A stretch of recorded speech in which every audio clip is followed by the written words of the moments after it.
So we're going to continue here with Whitney Cohen. She's been our education director since 2007. Her job is to take the magic here, share it with educators to help them bring learning to life in a garden. She does that through workshops and through developing curriculum. So I want to welcome Whitney Cohen up here. Good morning, everyone. It's so fun to share this morning with you. Thank you for being here. So we've gotten to hear from so many people now about some of the magic that happens here at Life Lab. And part of my role here is to work with colleagues across the country to understand exactly how and why that magic happens. And then, as you've heard, to train other educators. So I'd like to share a little of that thinking with you now. Here at Life Lab, we're working at the intersection of two essential questions.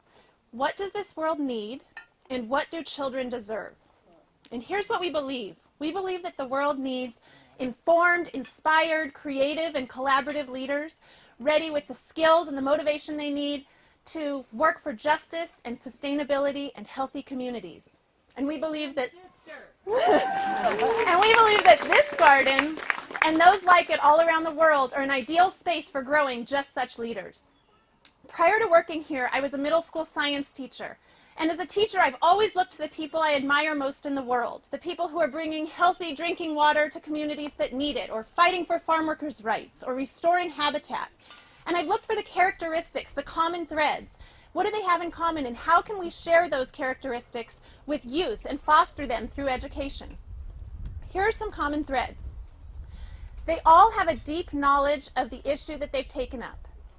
They all have enough concern and commitment toward that issue to focus their attention to work toward change. And they all have the belief about themselves that they can make change. So those are the characteristics that we're fostering. Here at Life Lab, we foster deep knowledge, as you've heard, through hands-on activities. There's a real difference between knowing about something and knowing something. A child could know everything there is to know about carrots. But when she wriggles her first carrot out of the soil here in our garden, and she washes it, and she goes to our kitchen and learns how to chop it up safely and adds it to the collective class soup, and then enjoys that soup with her classmates at lunch, she knows that vegetables are delicious. She knows that the food we eat comes from the earth. And she knows that she's part of a web of life. We also know that people protect what they love. And so we intentionally make time for all of our visitors in this classroom, in this garden classroom, to fall a little more in love with the world around them. I literally have written into my speech here something about how when we have a planned activity and the golden eagle flies overhead, we stop what we're doing and take a moment to enjoy that with children, just as Dawn modeled for you today. So cue the hawks. We always take time to just slow down, drop our agenda, and let kids explore the things that matter to them. It's one thing to love and care about something, and another to believe that you can make a change. And so in all of our programs, we work toward empowerment. We give students opportunities to share their ideas and their perspectives and their questions, and then to practice their leadership with all of the success we think they'll need to succeed. Of course you know this. You know that we grow inspired and inspirational leaders because you just met Allie and you just met Deontay. But we did ask ourselves a second question. What do children deserve? We believe that children deserve to be intrigued and inspired by exciting curriculum that matters to them. We believe that they deserve to have their ideas seen and heard, and we believe that they deserve to eat healthy food and be part of a healthy community. We all know that hands-on experiences are critical to learning. No one would dream of teaching technology without computers. In fact, in many schools today, they're mandating 30 minutes of screen time per student per day. Why on earth, with this understanding, are we trying to teach earth and life science without giving them exposure to earth and life? These garden classrooms, this one and those like it around the world, are spaces, outdoor classrooms, where students can learn science and apply math and language arts, again, in a context that feels relevant to them. And what might happen if we elevated the status of hands-on experiential outdoor learning? What might happen if schools started mandating 30 minutes of dirt time per student per day? This would be time where they could apply what they're learning in the classroom outdoors to the world around them, and develop a connection to it?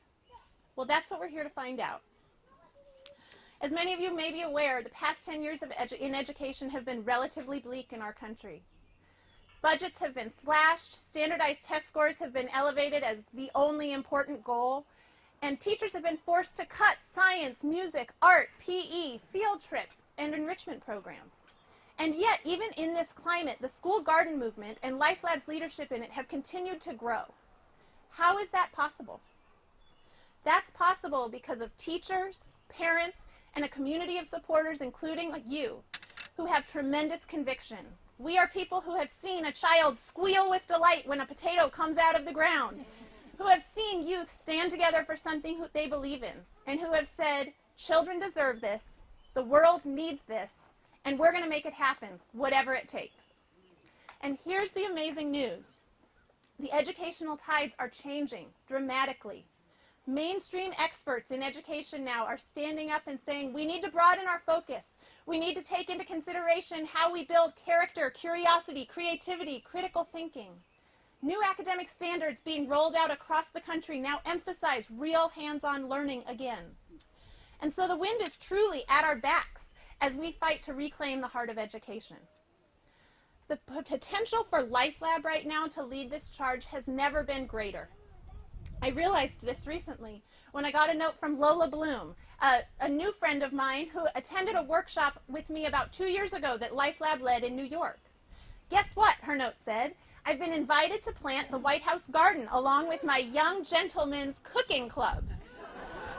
Well, I was so excited to hear this, so I followed the press coverage that day of the 6th annual White House garden planting, and when I saw the first photo of the event, I could not believe my eyes. I recognized every educator in the White House garden that day, because every adult there who had brought children, everyone other than the First Lady, had been to one of our workshops in the past couple of years. So what does this mean for young people today?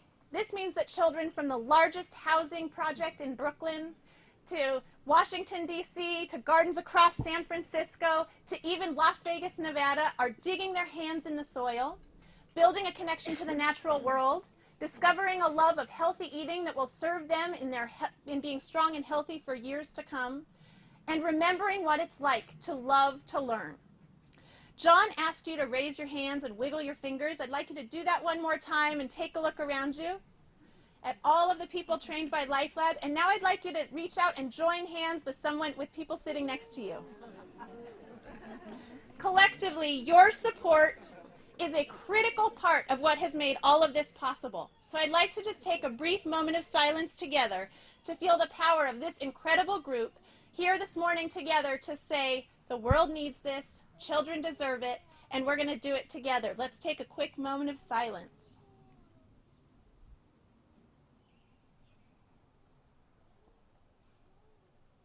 Give your partner's hand a squeeze, and thank you.